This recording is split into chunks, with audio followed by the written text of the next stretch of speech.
s'améliore. D'accord. Dernier point, continuez, M. Tangara. Oui, on va revenir sur d'autres aspects. Il y a l'affaire de Toloba, mais on continue. Oui, on va parler de ça. Il a parlé de l'école, les 4 000 écoles qui étaient fermées. On en ouvre à peu près 200. Peut-être on est encore loin du compte, hein, Baba Dakono.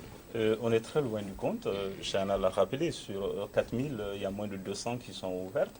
Mais au-delà de l'ouverture aujourd'hui de ces écoles, c'est toute la question au cours de ces 4 dernières années, que deviennent ces enfants qui n'ont pas été à l'école. Le Premier ministre a parlé de violence dans ces localités. Et quand on voit toute la montée de la violence dans ces localités et qu'on voit qu'il y a des milliers d'enfants qui n'ont pas pu aller à l'école, qui constituent un creuset potentiel de recrutement pour divers groupes actifs dans cette localité. Il est important de prendre en charge, au-delà d'ouvrir les écoles. Vous l'avez rappelé, on n'a pas atteint un niveau jusqu'à présent qui permette de dire que le problème est circoncis.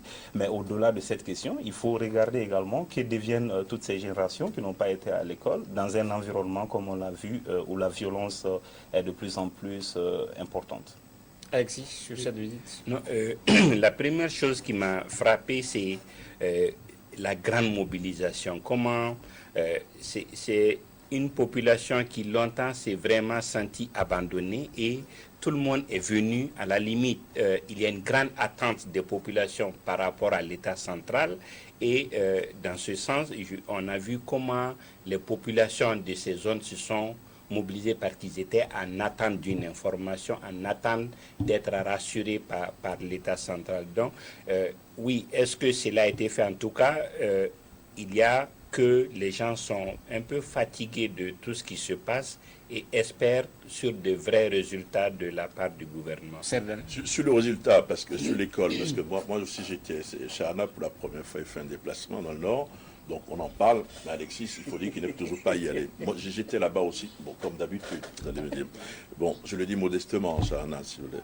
Donc ce qui était important, c'est de dire, nous n'allons pas rester les bras croisés. Je crois que c'est très important. Vous savez ce qu'on a découvert, Chana, tu te souviens, c'est-à-dire qu'on a découvert qu'à moins de 20 km de Sévaré, les écoles étaient fermées à cause de l'insécurité. C'est 20 km de Sévaré. Pour être plus précis, moins de 20 km de l'aéroport de Sévaré. C'est du principal aéroport du centre du Mali. Des écoles étaient fermées pour des questions liées à l'insécurité. Donc on a ouvert ces écoles-là. Il y a eu 2 choses importantes, c'est-à-dire le symbole de voir les enseignants revenir, les élèves, les parents d'élèves. C'était une fête dans le village. Et le Premier ministre a dit 2 choses très importantes. 1, nous allons, pour encourager les enfants à aller à l'école, financer les cantines scolaires. Vous avez vu comment les gens applaudissent, parce que ventre affamé n'a point d'oreille. Deuxième chose qui me semble importante, c'est que les gens n'ont pas forcément les moyens. Donc on a distribué des kits scolaires. Je ne sais pas ce qui va se passer ailleurs, parce que ce qu'on a vu, mais je trouve que ces 2 choses sont très importantes pour la reprise de l'école. Et sur le plan sécuritaire, on n'a pas beaucoup dévoilé le plan sécuritaire, mais d'après ce que j'ai compris, c'est qu'il y aura 2 cercles de sécurité autour de ces écoles-là. D'abord, on va travailler avec des gens des villages. Ça n'a pas été développé, mais j'ai compris ça. Des gens de villages, mais sans armes. Et une deuxième fois, il y aura un cercle plus élargi. Et là, ça, c'est un nouveau dispositif de sécurité. Nous avons voyagé avec un monsieur qui s'occupe du plan sécuritaire dans le centre du Mali. Je pense que ça peut donner espoir. Mais il ne faut pas, de mon point de vue, que ça soit sans lendemain. Il faut qu'on suive le processus et qu'on fasse des points d'étape et que ça ne soit pas pour la photo que nous ayons fait le déplacement. D'accord, cher Nataku, les reproches qu'on faisait généralement à ce gouvernement, cette gouvernance, c'est l'action souvent d'actes concrets. On pose la première pierre d'une université à Badjangara, c'est du concret. Est-ce que vous pensez que cette région-là avait vraiment besoin de cette infrastructure-là? D'abord, le Premier ministre n'a pas posé la première pierre de l'université de Badjangara. Le Premier ministre est allé pour identifier le site de l'université. Bon, c'est très important parce que la pose de la première pierre viendra après. Maintenant, il va y avoir une université à Badjangara. Vous avez compris. Un pôle universitaire. Donc la première pierre n'a pas été posée. La précision de taille, M. Tangara. Ouais. Le site est connu aujourd'hui. L'État a besoin de mobiliser les fonds pour la création de cette université. déjà un opérateur économique ressortissant de Badjangara, Nantoumé, un richissime spécialisé dans l'engrais, Pas trop de publicité. Ouais. a financé, semble-t-il, les premières études. C'est-à-dire pour pouvoir hâter la construction de cette université. C'est un ressortissant de Badjangara qui a financé les premières études. Donc les premières études sont en cours. Et après, je pense que le reste va être financé sur budget national. Peut-être que le budget 2019, que l'Assemblée est en train d'examiner, dégagera les fonds nécessaires pour la construction de cette université. L'autre volet, c'est les filières. Ce sont les professeurs. Parce qu'il ne sert à rien de créer une université sans les ressources humaines de qualité.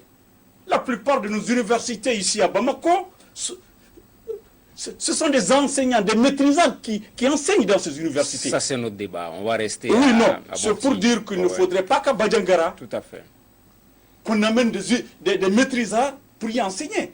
D'accord. Il faudrait d'abord former les professeurs pour que cette université puisse être une véritable université, pour que les enfants de Badjangara, de Mopti, de Djenné et même de Tombouctou puissent y aller, pour que les enfants de Badjangara qui étudieront dans cette université puissent rester à Badjangara et développer la ville de Badjangara. D'accord. D'accord. Baba Dakono, l'identification d'un site devant abriter un pôle universitaire dans la région de Mopti, c'est important, elle est importante cette identification. Mais à Mopti, les gens vivent de tourisme, de pêche, c'est important également de... Ce sont les filières qui sont prévues là-bas. Voilà, si on veut aider, également de relancer cet autre secteur-là, puisqu'à Mopti, tout meurt, les guides touristiques, c'est vraiment le dénuement qu'on voit dans les hôtels dans la région aujourd'hui.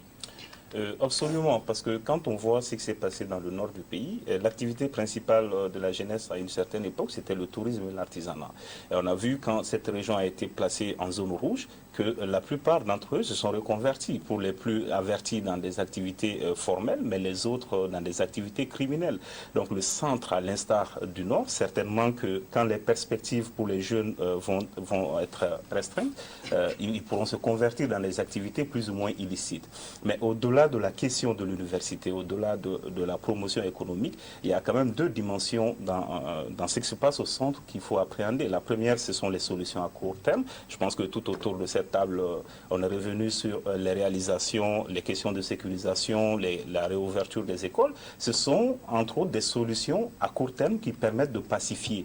Mais les solutions à long terme doivent être pensées de façon plus profonde. Parce que quand je vois d'ailleurs que la visite du Premier ministre s'est focalisée sur le pays d'Ogon, c'est qu'entre 2012 et 2014, la crise au centre a commencé, par exemple, par le cercle de Douenza et sur fond de tentatives de renversement d'ordre social. Donc on a des facteurs sous-jacents qui sont très importants et qu'il faut appréhender. Et ce sont ces facteurs-là qu'il faut essayer de résoudre. On a les compétitions autour des ressources naturelles, on a le contrôle de l'espace, on a le développement de l'activité criminelle, surtout dans la zone de Mopti qui est frontalière avec le Burkina. Donc en réalité, aujourd'hui, on focalise beaucoup l'attention sur les solutions à court terme qui sont importantes, il faut le rappeler, qui permettent de pacifier, mais il est très urgent aussi de penser aux solutions à long terme qui passent par le développement de véritables circuits économiques pour que les circuits informels qui sont en train d'émerger ne détruisent pas ce qui reste de l'économie locale. L'école, c'est un pas, Alexis, Oui, mais pas seulement. Non, pas seulement, mais en tout état de cause, je pense que l'université fait partie des solutions à long terme parce que même en allant à pas forcé, on ne l'a pas avant 5, 6, 10 ans. Premièrement. Deuxièmement, à la limite, on n'avait pas besoin du Premier ministre pour identifier le site, mais la symbolique de sa visite se trouve dans le fait que, comme je l'ai dit pendant longtemps, c'est des populations qui se sont senties délaissées et qui avaient besoin d'une présence, d'une autorité, à la limite quelqu'un qui vient affirmer l'État.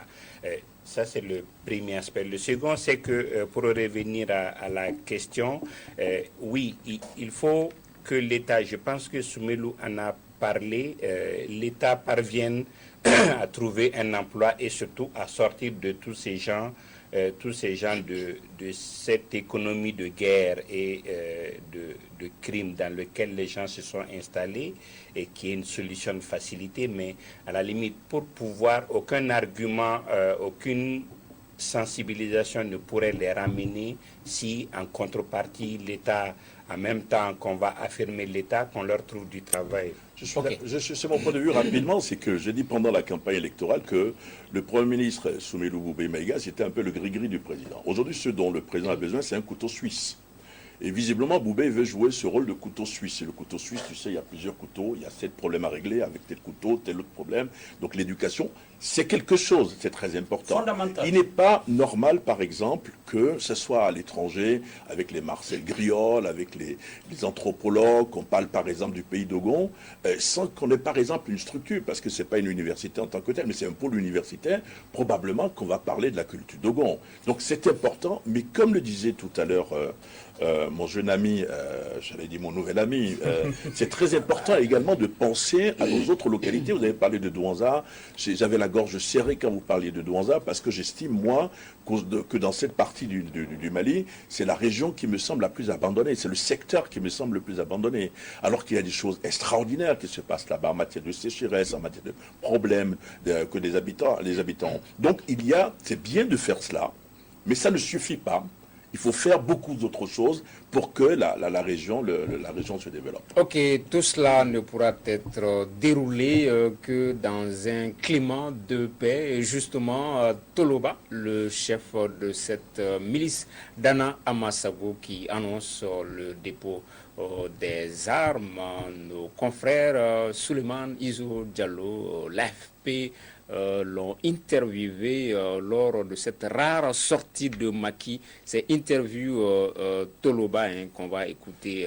Voilà, le chef de la milice, Dana Amasago, que nous écoutons ici. C'est que lui, il veut que la paix revienne dans le pays. Et cette lutte, c'est la lutte contre le terrorisme. Ce qui empêche nos mères de travailler, nos enfants d'aller à l'école, les sous-préfets, les préfets d'exercer leur travail, il a à faire avec ces gens-là. Mais maintenant, c'est à l'État de prendre ses responsabilités. Lui, il a fait un cessez-le-feu, donc il maintient ce qu'il a fait. Voilà, vous avez dû voir le micro RFI et puis AFP. Voilà, l'une des rares sorties de Toloba, de cette milice. Chana Takiou, il est dit, maintenant c'est franchement la paix. C'est une nouvelle ère qui s'annonce pour la région du centre, selon vous? Probablement, oui. Ouais. Une nouvelle ère. Je l'ai aussi rencontré. Ah bon? J'ai échangé avec lui. Est-ce que vous voyez? Et il m'a fait comprendre que lui n'a jamais été contre l'État du Mali, il n'a jamais été contre l'armée du Mali, mais qu'il est opposé, comme il l'a si bien dit, à ce qui empêche à leurs parents d'aller au champ, à ce qui empêche à l'État de s'installer. Et selon mes informations, c'est un ancien militaire. C'est un ancien militaire, donc il sait de quoi il parle. La sécurité dans cette zone-là, tout le monde sait qu'il y avait vraiment un réel problème de sécurité. Et c'est une milice d'autodéfense que certains ont vite fait de mettre au compte de l'État, pensant que c'est une création de l'État, voire une manipulation de l'État. En tous les cas, milice de l'État ou pas, il s'est assumé, il a accepté de déposer les armes et de s'inscrire dans une logique de paix. Cela étant, si demain après-demain, il y a un petit événement, il n'est pas exclu qu'il reprend le maquis. Si les mêmes raisons pour lesquelles il s'était battu réapparaissent, il n'est pas exclu qu'il revienne encore, qu'il reprenne le maquis pour faire parler de lui. Donc, l'État doit pouvoir soutenir cette cadence de paix, est-ce que tu vois, faire ce qu'il doit faire afin que la situation s'améliore. D'accord. Il faut éviter une dégradation de la situation, sinon, mon Dieu. On va espérer qu'il ne reprenne pas le maquis, Alexis. Oui. En fait, on ne peut pas crier victoire trop tôt. Il y a, disons, oui, un besoin de justice, qui va avec, mais en plus, dans la zone, qu'est-ce qu'on avait comme facteur ou à la limite comme causant l'insécurité, c'était ces conflits intercommunautaires, en plus un peu des djihadistes qui avaient dessous. Ces djihadistes, officiellement, on n'a pas pris langue avec eux. Et on le sait, ils ne sont peut-être pas anéantis. L'hivernage est un moment où ils n'agissent pas trop parce que à cause des difficultés de déplacement. Donc, est-ce que ces gens vont continuer à venir, premièrement? Deuxièmement, si on voit de façon, ce qui a le plus exacerbé ces questions et ces conflits interethniques, c'est parce qu'une ethnie est accusée d'être plus d'une certaine tendance, une obédience religieuse. Alors, est-ce que après l'hivernage, on trouvera une solution? Auquel cas, oui, on peut crier victoire, ou alors est-ce que quand la circulation dans ces zones va être facile, il y aura encore des attaques et que des camps vont accuser l'autre pour que ça reprenne. Mais oui, là où je suis d'accord avec Chana, c'est qu'il est urgent que l'État saisisse la balle au bon, qu'on installe l'armée de sorte que définitivement tout ce qui se passe soit sous le contrôle de l'État. Baba Dakono. Je suis d'accord avec les deux propos, mais en ajoutant qu'au-delà de l'armée, parce que quand il y a ces accords, il y a le facilitateur qui joue un grand rôle, il y a les différentes parties qui s'engagent, mais il y a aussi et surtout le rôle de l'État. Au-delà de la sécurisation, on sait que ces conflits se font également sur fond de compétition autour des ressources. Donc il y a la création des conditions d'accès à ces ressources-là et aussi de démarcation entre les activités socio-professionnelles. Parce qu'au départ, ce n'était pas fondamentalement un conflit entre des communautés, c'était entre des corporations, à l'occurrence les verts agriculteurs, qui finalement, avec le repli identitaire qu'on connaît, s'est aggravé et a pris des allures de conflit intercommunautaire aujourd'hui. Donc oui, c'est un important pas et à la différence de l'accord qui avait été signé à Ménaka entre différentes parties belligérantes, cette fois-ci, il y a une forte implication de l'État. Donc au-delà maintenant de signer ce document, il est important que l'État joue le rôle qui est attendu de lui en s'engageant, au-delà de l'engagement, en réalisant tout ce sur quoi il s'était engagé. Donc au-delà des aspects sécuritaires et militaires, il y a aussi l'encadrement des activités, il y a les lignes de démarcation, le respect de ces démarcations-là. Donc l'État est vivement attendu par rapport à ce dossier. Oui, c'est une belle photo, c'est une photo très importante, c'est moi qui ai réalisé l'interview, avant vous, je voulais dire aussi. Mais c'est une belle photo et c'est très bien de rencontrer ce genre de personnes. Parce que ce n'est pas seulement les gris-gris au cou que vous voyez, il y a autre chose, l'état-major. Parce que j'ai toujours dit, il y a quelques semaines, l'aile politique de son groupe armé avait signé un document pour dire la paix était de retour. Je dis, mais c'est faux, vous êtes des orateurs. Lui, c'est un acteur. C'est important qu'il sorte du maquis, surtout qu'il avait refusé les 10 rencontres que le gouvernement lui avait proposées. Maintenant, dans la délégation que nous avions, dans la délégation pour Mopti, il y avait le ministre Zahabi. Ça veut dire qu'on a parlé également de désarmement. Parce que si vous voulez les démobiliser, il faut leur proposer quelque chose tout de suite. C'est pour ça, les combattants de ce groupe-là, il est question de les réintégrer soit dans l'armée ou de financer des projets de développement. C'était très important. Cela dit, il faut savoir avec qui ils avaient affaire. Tabital Poulakou, pour le moment, dit nous ne sommes pas totalement d'accord pour qu'on engage tout cela, qu'on embauche tout cela au sein de l'armée parce qu'ils ont ils ont commis des crimes. Je cite, c'est une citation. Donc là aussi, il faut que le gouvernement travaille avec Tabital Poulakou et de dire voilà la réalité, d'où la notion de réconciliation qui doit revenir. C'était très important que ce monsieur sorte du maquis.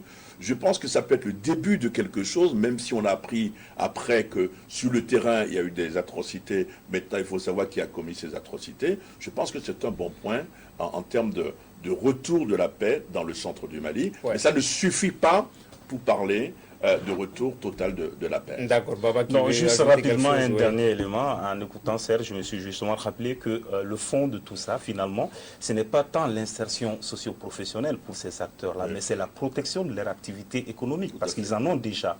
Certains agriculteurs, d'autres éleveurs, d'autres chasseurs. C'est surtout la protection de cette activité économique. Ok, l'équation, c'est Chana, la dernière question là-dessus. L'équation, c'est que cette entente qu'elle soit bilatérale.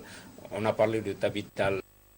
C'est vrai qu'il est dans la logique de la paix, mais l'équation, c'est vraiment que cette entente, que ce protocole soit vraiment bilatéral, que ce soit les deux parties, que ce ne soit pas Dana Amasabou seul qui parle de paix, mais que l'État travaille à ce que de l'autre côté également il y ait du répondant. Absolument. À l'image des partis signataires de l'accord, où il y a certaines parties qui ne sont pas sincères, je pense que Capital Poularo n'est pas très sincère dans son engagement. Parce que... Comment tu peux le dire, ça? Je peux le dire parce que c'est cette association qui fait chaque fois des accusations souvent non fondées. Mais pourquoi tu Et peux c'est le cette dire? accusation, c'est cette association même qui a même amené, qui a même appelé à un moment donné les gens à se révéler.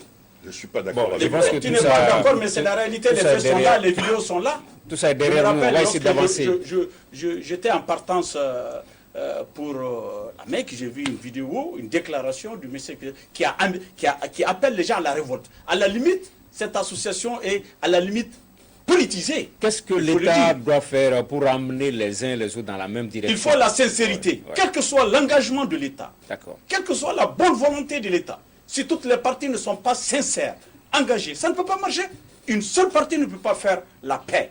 Il faudrait que toutes les autres parties soient engagées, déterminées, qu'ils aient la foi, qu'ils soient sincères dans leur démarche. D'accord. Mais malheureusement, il y a des partis qui ne le sont pas et c'est pourquoi nous n'avançons pas. D'accord. Un dernier mot là-dessus, sinon que... Non, moi, Ouais. si j'avais quelque chose à ajouter, tout simplement, c'est que je suis persuadé que dans le cas de la réconciliation, il faut qu'on réunisse toutes les communautés.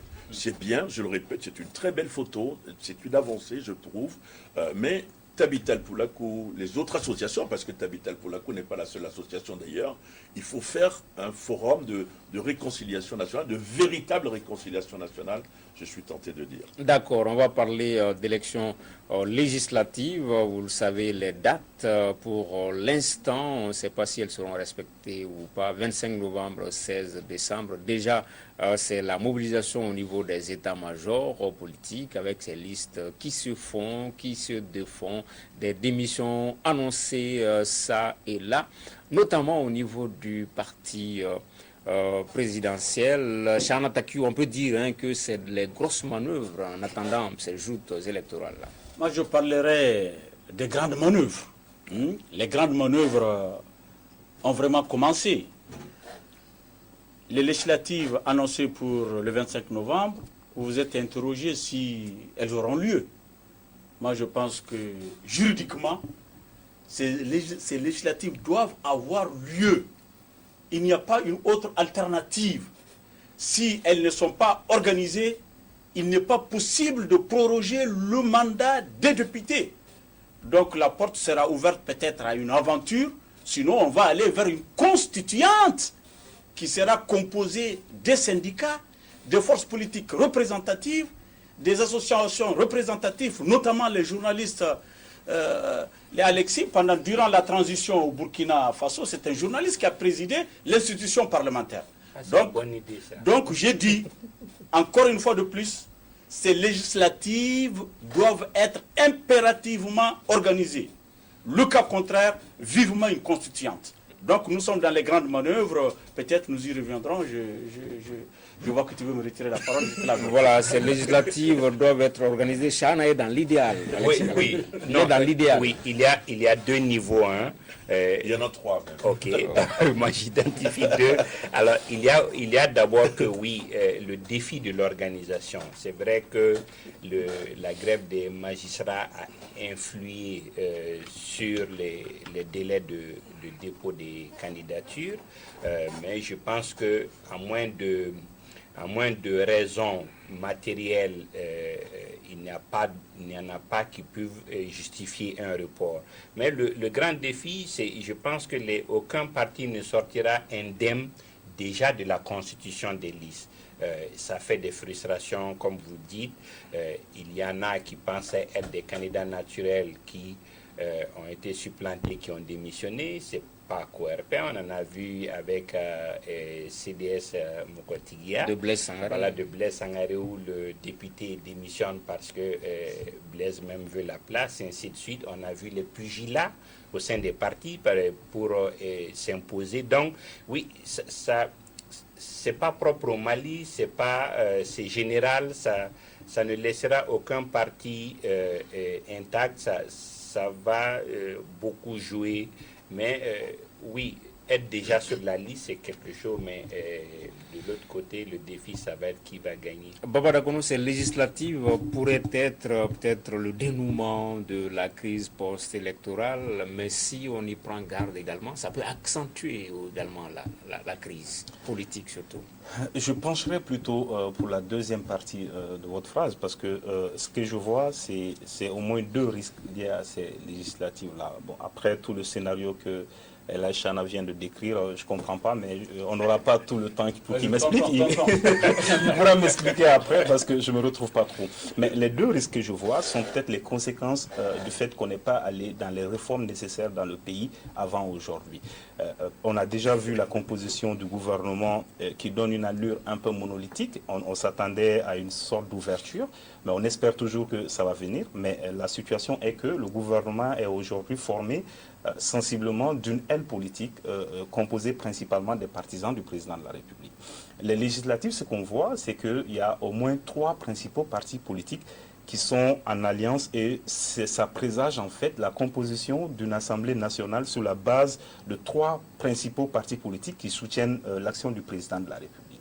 Et jusque-là, ce qu'on pressent, c'est que l'opposition, ou en tout cas une bonne partie de l'opposition, ne semble pas vouloir participer à cette élection.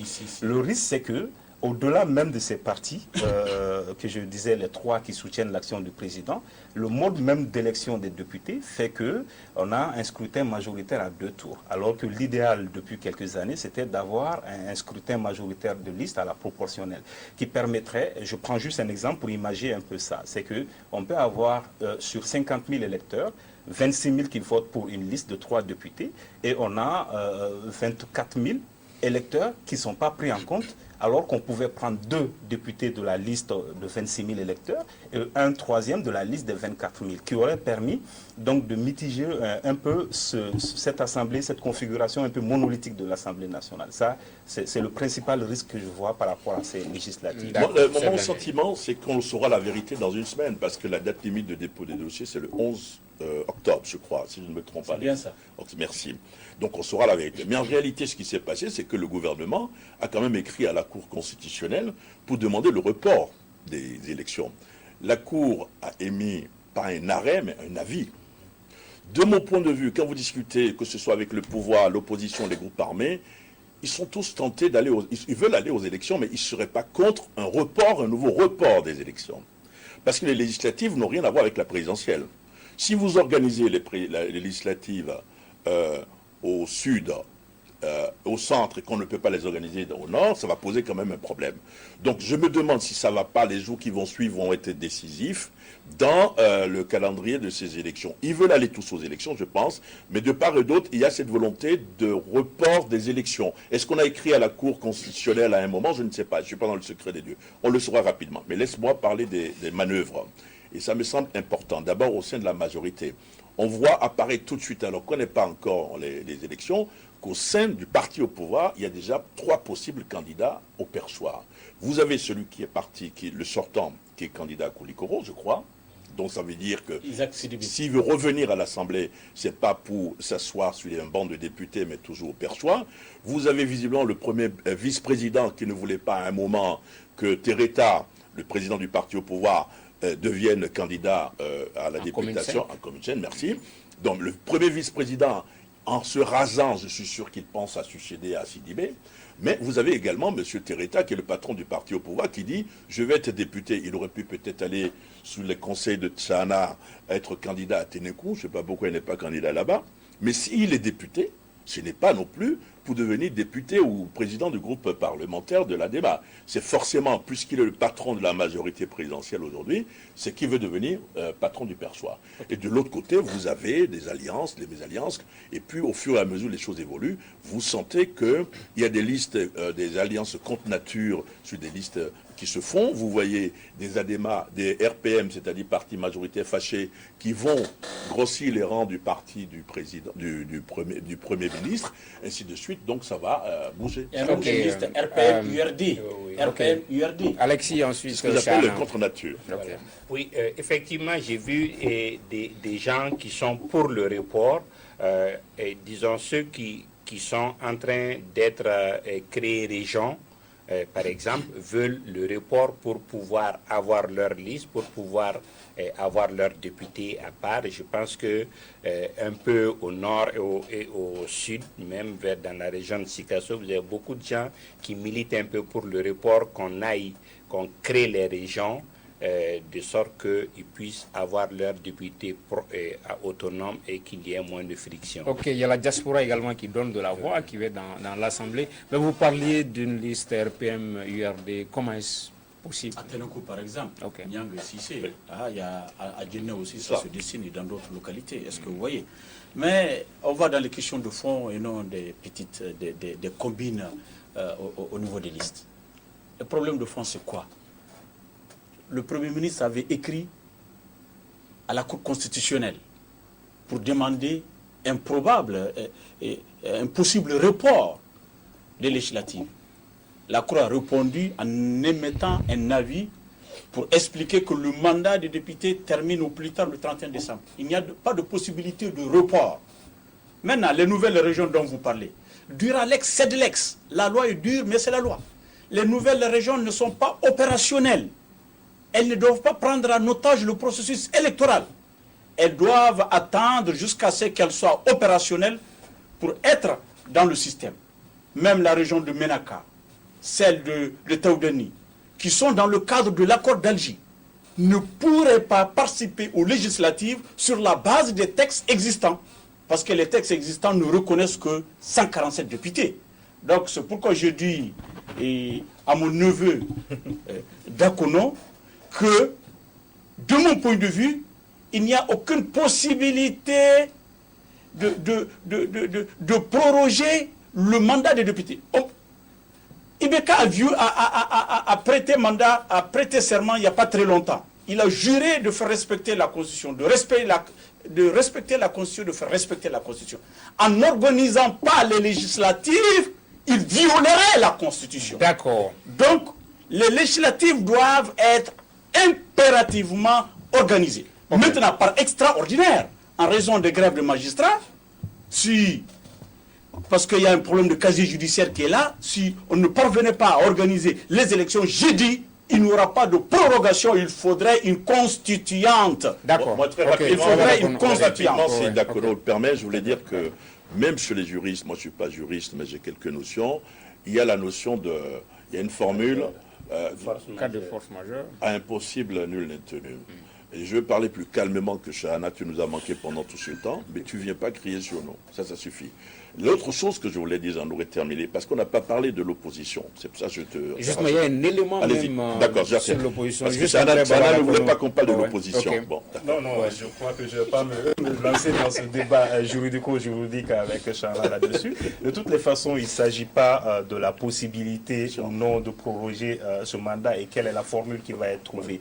Aujourd'hui, c'est prévu, mais on peut tout à fait être dans l'impossibilité de tenir l'élection. Oui, bien sûr. Mais on ne va pas faire les mauvaises langues. La présidentielle Le Mali a pu est se au-dessus tenir. de la Peut-être que, Constitution. cette élection ou ces élections pourraient se tenir. Mais au cas où elles ne se tiendraient pas, c'est juste rappeler que par le passé, il y a eu une situation Oui, les dans élections, laquelle oui. il n'y a pas eu d'élection où les mandats ont été prorogés. Donc au-delà, au lieu d'aller chercher une formule où un journaliste présiderait une constituante dont je ne sais pas c'est quoi d'ailleurs, l'Assemblée pourrait continuer dans sa formule parce qu'on l'a déjà fait par le passé. Bien sûr. Voilà, quand même, les journalistes ne vont pas cracher sur cette opportunité-là.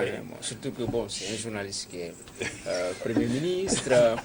Autre thème de l'émission, on parlait de l'opposition justement avec la création de ce nouveau front pour la sauvegarde de la démocratie, ici avec Paul Ismaël Boro. Conscient que la crise multidimensionnelle que le Mali connaît a mis en péril l'unité nationale et l'intégrité territoriale, fragilisé nos institutions et plonger les populations des régions du Nord et du Centre dans l'insécurité et la précarité. Alarmés par les fraudes et les nombreuses irrégularités, les bourrages d'urnes et la falsification des résultats, préoccupés par les risques sur les libertés publiques et les atteintes aux droits humains fondamentaux, en particulier les enlèvements, déterminés à défendre les libertés constitutionnelles et la démocratie malienne conquise au prix du sang. Décidons de constituer une large coalition dénommée Front pour la sauvegarde de la démocratie, FSD. Voilà, Front pour la sauvegarde de la démocratie. Chana Taki, on avait pensé que lorsqu'on a vu le chef de file de l'opposition reprendre son siège à l'Assemblée nationale, on avait pensé que la crise était derrière nous. Moi, je ne l'avais pas pensé. Hein? Je ne l'avais pas du tout pensé. Je disais que c'était un président imaginaire qui est redevenu député. Est-ce que vous voyez? Il est revenu député, donc beaucoup de gens ont applaudi cette situation, le fait que on n'est plus dans la désillusion. Il sait qu'il est député, il n'est pas président, il a repris son siège de député. Maintenant, le combat continue. Le prolongement du combat, c'est ça la création du Front pour la sauvegarde de la démocratie. C'est du politiquement correct. Nous avons connu dans ce pays-là la création de beaucoup de fronts. C'est toujours l'opposition, le nom, sauvegarde de la démocratie. C'est une très bonne chose pour la démocratie. C'est une très bonne chose que des gens se battent pour cette sauvegarde de la démocratie. Parce que nous avons acquis la démocratie au prix de notre sang. Donc, qu'un pôle soit constitué pour la sauvegarde de la démocratie. De l'autre côté, il y a le gouvernement qui travaille aussi pour conforter cette démocratie. Ils se déclarent tous des démocrates, ils se déclarent tous des républicains. Sur le jeu politique, je pense que c'est dans l'ordre du normal. Alexis Kang. Oui, alors le FSD n'est pas nouveau, n'est-ce pas? On l'a vu du temps de Alpha, mais moi, ce qui me plaît surtout dedans, c'est le fait que, contrairement au premier mandat, on voit une grande animation politique maintenant. On espère vraiment que les deux camps vont rester dans la légalité et qu'ils vont se battre avec des arguments pour faire avancer le jeu démocratique. Je pense que ça nous a beaucoup manqué pendant le premier mandat. On n'a eu que le parrainage extra-assemblée qui a été le plus vocal. J'espère vraiment que cette nouvelle formation va animer l'espace. Hein? Ok. Baba Dakono, la coalition menée par Soumaïla Cissé à la présidentielle n'abdique pas finalement. Non, je pense qu'il est important et nécessaire de créer les conditions pour que ce front, toute l'opposition qui est dans le déni de l'élection du président de la République, s'investissent dans les élections législatives. C'est ce que je disais auparavant, c'est que si l'opposition reste en dehors de l'Assemblée nationale, ça peut être très problématique pour la gouvernance du pays. Donc, mieux vaut avoir une opposition au sein du Parlement, donc une opposition législative ou dans le cadre parlementaire, qu'une opposition dans la rue. Je vois que là, Chana est en train de minimiser les risques que cela poserait, mais ça pourrait être très risqué pour la gouvernance, pour la stabilité du pays, qui, comme vous le savez, est dans une situation très difficile. Donc il faut créer les conditions pour que l'opposition participe au scrutin législatif. Oui, moi je voulais dire, on a parlé de président imaginaire, ce n'est pas un président imaginaire, Soumaïla Cissé, parce qu'il ne s'est jamais autoproclamé président de la République, comme Jean Ping au Gabon. Il n'a jamais franchi le Rubicon, comme par exemple Ouad dans l'opposition, en prêtant serment. Il n'a pas franchi le Rubicon, comme certains, en formant un gouvernement parallèle, parce que ce n'est pas un homme de l'État, c'est un homme d'État qui voit quand même les enjeux qui sont là. Donc le front pour la solidarité, la sauvegarde de la démocratie, à mon avis, c'est une nouvelle respiration Chahana de l'opposition. C'est-à-dire, il y a eu les élections, ils se sont battus devant la Cour constitutionnelle. Il y a eu des résultats. Ils ne reconnaissent pas le président. C'est un geste politique, c'est un acte politique, pas juridique, parce qu'ils n'en ont pas le droit. Mais de l'autre côté, ils se disent comment on se réorganise pour faire face à la situation. Et donc, ce qui est intéressant dans ce front, et parce que moi tu n'étais pas à la création du front, je n'ai pas vu Chahana non plus, c'est que non seulement tu as des partis politiques, d'anciens candidats, mais cette fois-ci, on a l'impression qu'ils sont en train de vouloir ratisser là, je ne sais pas s'ils arriveront, je ne sais pas, mais avec des syndicalistes, des religieux. Le chef de Nuro, par exemple, a envoyé un message. J'étais un peu surpris que l'ami Diko, parce que l'imam Diko, c'est mon ami, a envoyé un message pour bénir la cérémonie, etc. J'ai l'impression qu'ils veulent regrouper politique, société civile, associations politiques, pour la nouvelle respiration qui veulent imprimer plutôt à leur mouvement. Oui. Mais il n'a pas dit qu'il était président de la République. Oui, ça n'a pas de polémique vraiment. Non, il n'y a pas de polémique, seulement je rappelle à Serge, c'est l'histoire récente de notre politique, de la politique malienne. C'est l'histoire récente, Serge. Soumaïla s'est déclaré président avec 51%.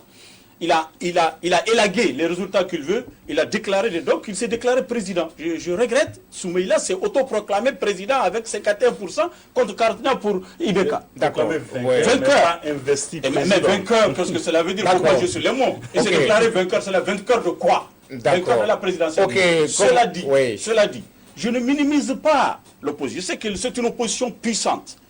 Et ce que Serge dit, parti politique, association religieuse, c'est du vieux, il n'y a rien de nouveau dans ça. De tout le temps, l'opposition comprenait ces partis politiques, comprenait ces associations. Ils avaient des soutiens religieux.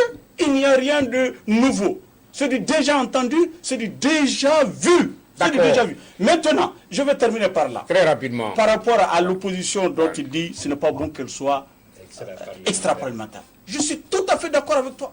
La place de l'opposition, ça, à l'hémicycle. Et cette opposition-là qui est en train de crier, même est en train de se préparer en douce pour aller aux législatives. Elle sait que si elle ne participe pas aux législatives, c'est une mort certaine pour ceux qui refuseraient d'aller aux législatives. Donc, elle est en train de se préparer pour aller aux législatives. Oui, quand même, on peut dire que c'est une opposition jusque-là exemplaire, républicaine, à laquelle on... Moi, je n'ai pas ce point de vue, je ne le crois pas. D'accord. C'est normal de ne pas croire, parce que c'est aussi ça la démocratie. Mais sous ATT, je vais te rappeler qu'il n'y avait pas d'opposition. Donc ce n'est pas quelque chose de nouveau, parce que même, on l'a dit tout à l'heure, une fois ici, le COPO a existé à un moment, mais c'est la nouvelle forme de respiration qu'il présente aujourd'hui que moi je décris tout simplement. C'est les mêmes éléments. Ce n'est pas que si l'opposition ne va pas aux élections législatives, certains vont mourir. C'est pas sûr. Il faut créer les conditions, j'insiste là-dessus, pour qu'elle participe. Parce que le risque qu'elle meure n'est pas évident. Donc c'est plutôt pour la gouvernance du pays. C'est vrai que c'est pas nouveau qu'il y ait une opposition, qu'elle soit forte, mais ce qui est nouveau, c'est le contexte. On n'est pas dans le contexte de 97. Aujourd'hui, on est dans un contexte très difficile, avec des attentes super élevées. D'accord. Je rappelle qu'à 21h, l'émission politique va parler du thème « Femmes et politique au Mali », un regard sur la loi 052, instituant des mesures pour la promotion du genre dans les fonctions nominatives et électives, avec comme invité Mme Adjavia Koy Rokiatou Kone, la présidente du FEM des mouvements de l'URD, Mme Assetou Sangaré, présidente du PRD, le Parti pour le renouveau démocratique, Mme Rokiatou Silla de la société civile Inda Mali et M. Maïga, le secrétaire général du ministère de l'administration territoriale, tout de suite à 21h avec Mohamed Ataher Alidou. Je ne sais pas si on pourra écouter Alpha Condé rapidement. On me signale que ce sera donc pour la prochaine fois le sujet People, cette interview accordée à nos confrères de TV5 et de RFI, la colère du président, sur laquelle on va revenir dimanche prochain. Merci d'avoir suivi ce débat. Baba Dakono, juriste, chercheur, faisait partie des invités. Alexis Calambri des Échos, Elage Chana Takiou de 22 septembre et Serge Daniel, journaliste écrivain. Merci, à dimanche prochain.